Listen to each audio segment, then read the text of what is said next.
Bismillahirrahmanirrahim. Assalamualaikum warahmatullahi wabarakatuh. Perkenalkan, nama saya Im Hakim Agus Firdausi. Saya sebagai moderator yang akan memimpin jalannya diskusi tentang analisa kasus kebijakan cyber, di mana kita akan mengangkat sebuah kasus suatu bank di Indonesia, yaitu Bank Syariah Indonesia yang menjadi korban ransomware, di mana 15 juta data nasabah dicuri hingga hacker minta tebusan. Di sini kita mengutip berita tersebut dari Liputan 6 Jakarta. Beberapa terakhir ini, sejumlah nasabah Bank Syariah Indonesia atau BSI mengeluh tidak bisa mengakses aplikasi BSI mobile mereka masing-masing. Menurut perusahaan, pihaknya tengah melakukan maintenance system atau perbaikan pada sistemnya, sehingga membuat layanan BSI tidak bisa diakses untuk sementara waktu. Namun, belakangan muncul kabar yang mengatakan bahwa BSI jadi korban ransomware. Informasi tersebut pun mencuat lagi di media sosial, dipenuhi dengan berbagai bukti bahwa bank tersebut memang terkena ransomware. Ia adalah pakar keamanan cyber sekaligus pendiri Ethical Hackering Indonesia, yaitu Teguh Aprianto, yang mengungkap kabar BSI diserang ransomware ini melalui akun Twitternya pada Sabtu 13/5/2023 dengan kutipan, "Setelah kemarin seluruh layanan Bank BSI.id offline selama beberapa hari dengan alasan maintenance, hari ini konfirm bahwa mereka menjadi korban ransomware. Total data yang dicuri 1,5 TB, diantaranya 15 juta data pengguna dan password untuk akses internal dan lain-lain yang mereka gunakan," tulis Teguh Aprianto melalui akun Twitternya. Teguh menjabarkan adapun data yang bocor termasuk diantaranya data karyawan, data dokumen keuangan, dokumen ilegal, NDA, dan lain sebagainya. Sementara data pelanggan yang bocor diantaranya adalah nama, nomor handphone, alamat, saldo di rekening, nomor rekening, histori transaksi, tanggal pembukaan rekening, informasi pekerjaan, dan lain-lain. Sementara itu, pakar keamanan cyber Alfon Tanujaya menambahkan bahwasannya BSI menjadi korban ransomware Logbit. Ia pun memaparkan sederetan kronologi mengenai kejadian peretasan terhadap BSI yang mengakibatkan dicurinya 1,5 TB data milik 15 juta nasabah hingga karyawannya. Kejadian peretasan kemungkinan besar terjadi jauh sebelum 8 Mei 2023 saat semua data sudah berhasil dikopi dan aksi enskripsinya dilakukan, kata Alfon dalam keterangan resminya pada Sabtu 13/5/2023. Begitulah kasus yang kami angkat. Untuk teman-teman dipersilahkan analisa dan memberikan pendapatnya bagaimana tentang kasus tersebut. Terima kasih. Oke, saya Aryo Alji Lesmana dengan NIM 1901111000191. Ini ada beberapa elemen penting terkait dengan kasus peretasan dan dugaan pencurian data yang dialami Bank Syariah Indonesia atau BSI, yaitu oleh kelompok hacker Logbit. Ini kronologi kasusnya itu ada tiga tanggal penting, yaitu tanggal 8 Mei, 16 Mei, dan 19 Mei 2023. Untuk tanggal 8 Mei itu sistem BSI mengalami gangguan. Kemudian 16 Mei kelompok hacker Logbit mengakui telah mencuri data internal BSI dan mempublikasikan data tersebut di dark web. Kemudian tanggal 19 Mei itu Direktorat Tindak Pidana Siber DTP Siber Bareskrim Polri sudah mulai menyelidiki kasus ini. Terus di sini itu ada tindakan yang dilakukan oleh pihak terkait, yaitu upaya pemulihan data. Kemudian ini ada teori tentang terkait keamanan siber, yaitu ransomware dan kerentanan keamanan. Yang pertama, ransomware itu Logbit merupakan kelompok ransomware yang menginskripsi data dan meminta tebusan untuk mendeskripsi data tersebut. Kemudian kerentanan keamanan itu ada PSI kemungkinan memiliki kerentanan keamanan pada sistemnya yang dimanfaatkan oleh kelompok hacker. Terus landasan hukum di Indonesia terkait keamanan siber itu Undang-Undang Nomor 11 Tahun 2008 tentang informasi dan transaksi elektronik. Kemudian Peraturan Pemerintah Nomor 71 Tahun 2019 tentang penyelenggaraan sistem dan transaksi elektronik yang aman. Kemudian untuk potensi konsekuensi hukum itu bagi para pelaku dapat meliputi pidana penjara dan denda. Assalamualaikum warahmatullahi wabarakatuh. Perkenalkan, nama saya Agam Wahyu Agustianto dengan NIM 065. Di sini saya akan memberikan pendapat saya. Jika dikaitkan dengan kasus bahwa dengan adanya serangan siber yang bahkan mengancam data pribadi nasabah maupun kepada harta kekayaan dari nasabah itu sendiri, maka harusnya yang dimana PT Bank Syariah Indonesia sebagai badan hukum memiliki standarisasi jasa baik maupun layanan keamanan dan sebagainya untuk kepentingan dari nasabah itu sendiri. Dengan demikian, pihak BSI telah melanggar hak-hak konsumennya sebagaimana sudah dijelaskan bahwa seharusnya pihak BSI dapat menjaga keamanan data nasabah. Pada penerapannya, subjek perlindungan konsumen harus memenuhi kriteria yang diatur dalam Undang-Undang Nomor 8 Tahun 1999 tentang perlindungan konsumen atau yang biasa disebut UU-PK, yakni kriteria konsumen yang dilindungi oleh UU-PK merupakan konsumen akhir dan bukan konsumen antara. Jika dilihat dari kasus, maka para nasabah PT Bank Syariah Indonesia merupakan konsumen akhir berdasarkan pasal 1 ayat 2 Undang-Undang Nomor 8 Tahun 1999. Dengan demikian, hubungan antara para nasabah dengan PT Bank Syariah Indonesia merupakan hubungan hukum antara konsumen dengan pelaku usaha yang diatur di dalam Undang-Undang Nomor 8 Tahun 1999. Kasus kebocoran data tersebut tentunya melanggar prinsip data security, data privasi, dan etis. Adanya motif pencurian data menyebabkan hilangnya kerahasiaan, privasi, ketersediaan, dan integritas terhadap PT Bank Syariah Indonesia. Kebocoran data tersebut tentunya mengakibatkan kerugian secara material ataupun non-material terhadap keberlangsungan pelayanan kesehatan di Indonesia. Dengan demikian, terhadap kasus kebocoran data tersebut menyebabkan hilangnya kredibilitas atau kepercayaan masyarakat Indonesia sendiri. Sekian pendapat dari saya tentang kasus tersebut. Wassalamualaikum warahmatullahi wabarakatuh. Baik, perkenalkan nama saya Siti'in dengan NIM 66.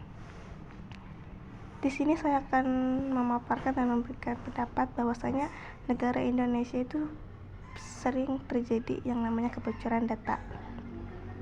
Bukan hanya di kasus BSI saja, namun juga kebocoran data pribadi sering terjadi.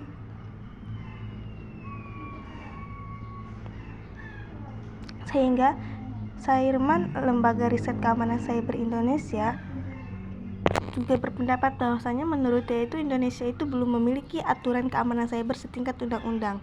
Salah satunya RUU Perlindungan Data Pribadi. Padahal RUU PDP ini memaksa penyedia platform dan penguasa data untuk meningkatkan keamanan cyber pada sistem platform mereka. Terus permasalahan yang kedua itu adalah rendahnya kesadaran terhadap keamanan cyber. Hal itu tak hanya terjadi di tingkat masyarakat, tetapi juga terlihat pada lembaga ataupun badan. Jadi kalau semisalkan banyak sekali kasus kebocoran data di Indonesia itu yang salah itu bukan, tidak bisa disalahkan hanya karena hacker ataupun yang lainnya, tapi juga terhadap kesadaran masyarakatnya sendiri dan juga kesadaran para lembaga. Hacker tidak akan membajak ataupun membobol data jika keamanan yang dilakukan oleh para aparat lembaga atau badan itu sekuat-kuatnya begitu.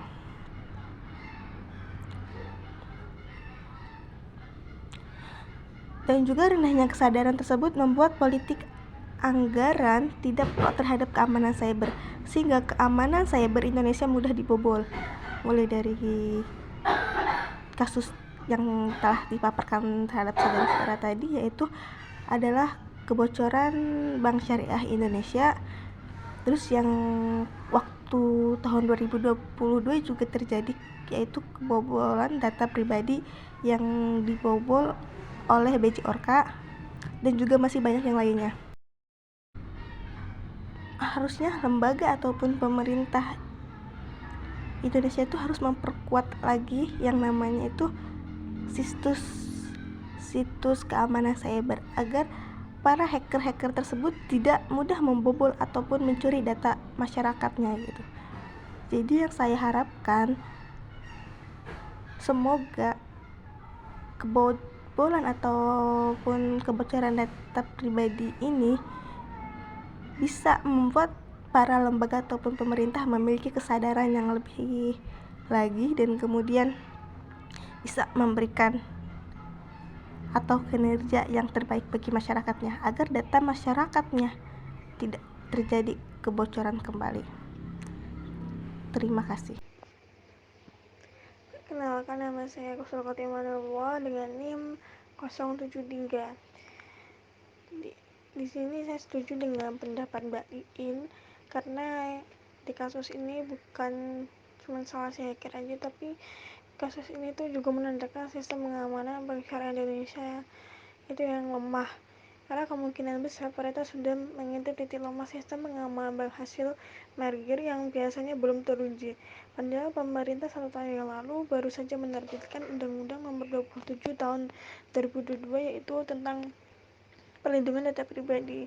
Perlindungan data pribadi itu untuk menjamin hak warga negara atas perlindungan pribadi diri dan menunjukkan kesadaran masyarakat, serta menjamin pengakuan dan penghormatan atas pentingnya perlindungan data pribadi. Jadi gak cuma Bank Syariah Indonesia aja, tapi bank lainnya pun juga wajib memiliki rencana pemulihan bencana atau bisa disebut disaster recovery plan, yang merupakan dokumen yang berisi rencana dan langkah untuk menggantikan atau memulihkan kembali akses data, perangkat keras, dan perangkat lunak yang diperlukan agar bank dapat menjalankan kegiatan operasional bisnis yang kritikal setelah adanya gangguan atau bencana. Jadi untuk itu Bank Syariah Indonesia wajib segera memperbaiki sistem tersebut agar tidak terulang lagi. Sekian pendapat dari saya. Assalamualaikum warahmatullahi wabarakatuh. Perkenalkan, nama saya Robiatul Adawiyah, NIM 323. Nah, mengenai kasus pencurian data Bank Syariah Indonesia ini, menurut seorang pakar keamanan siber dari Vaksinkom menyatakan bahwa jika bank mengalami gangguan selama lebih dari 4 jam, hal ini mengindikasikan adanya gangguan sistem inti yang mungkin disebabkan oleh serangan ransomware atau Tempo. Meski banyak media telah berupaya untuk mendapatkan konfirmasi dari manajemen BSI mengenai kebenaran serangan ransomware ini, pihak terkait tidak memberikan tanggapan lebih lanjut hingga saat ini. Nah, perlindungan nasabah perbankan masih belum mendapatkan perhatian yang memadai dalam sistem perbankan nasional. Melalui Undang-Undang PDP, pengendali data pribadi yang tidak melaksanakan perlindungan data pribadi dengan baik dan dituntut di pengadilan melalui proses investigasi yang dilakukan oleh sebuah lembaga yang disebut Lembaga Perlindungan Data Pribadi. Nah, lembaga inilah yang nantinya akan menangani insiden kebocoran data pribadi.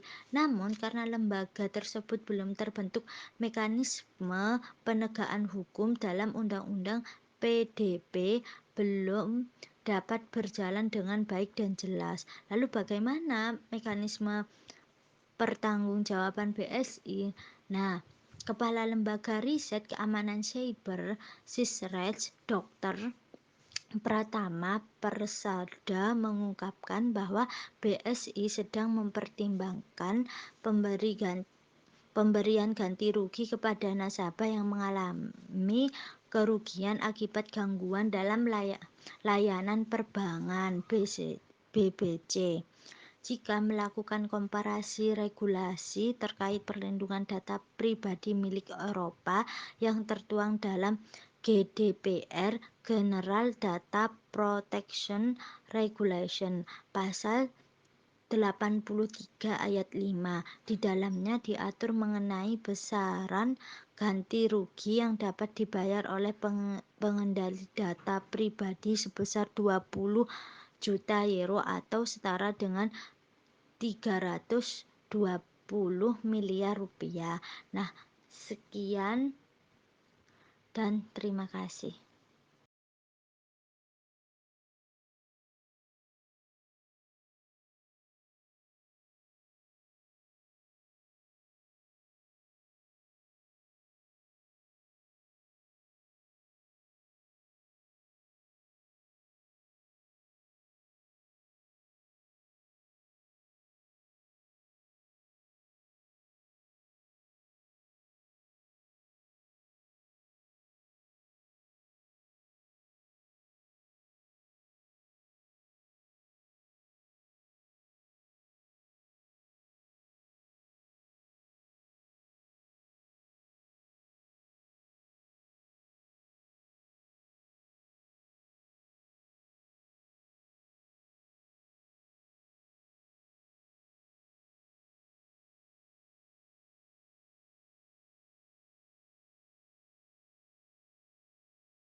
Perkenalkan, nama saya Eva Ismayati dengan NIM 049.